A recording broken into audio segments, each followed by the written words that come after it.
Lamide. That is a valid response. Our next story is a sad one indeed. A nursing mother in Owerri, Imo State, is facing public outrage after allegedly causing the death of her underage maid. A viral video shows the woman who's carrying her baby in a hospital, and she's surrounded by an angry crowd who are accusing her of the maid's death. Reports suggest that the tragic incident followed punishment for the maid watching TV with the woman's children. Now, of course, this video has sparked outrage online, with many joining the woman's neighbors to call for justice for the child who passed away. Now, this is the woman in question with her own child, and this is the underage maid who passed as a result of her alleged abuse of her for watching television. I'm very curious to see what social media has to say. If this is true, this is absolutely unacceptable.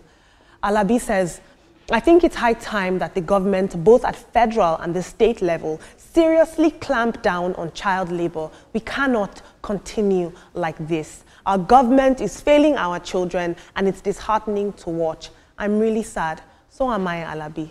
So am I. I think this is terrible news. Eric says, I don't want to judge anyone, but why on earth would one carry another woman's child in his or her home when they know they've got no love for the child? That is cruelty. It's more like you want to see someone to always pass your anger on.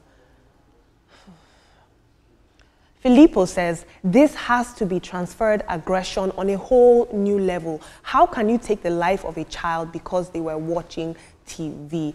Not even them just watching TV, in general, taking the life of a child.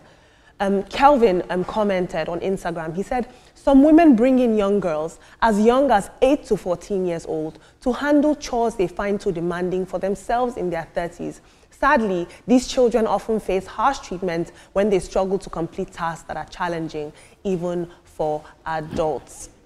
I have to say, I did notice a lot of tribalistic sentiment online. People were saying that it's mostly women, in the South and Southeast who engage in this kind of thing. We have to be objective and not make this a tribal issue and focus on the facts of the case. The child has died here. It doesn't matter where the person who harmed her is from. We'll take our next story.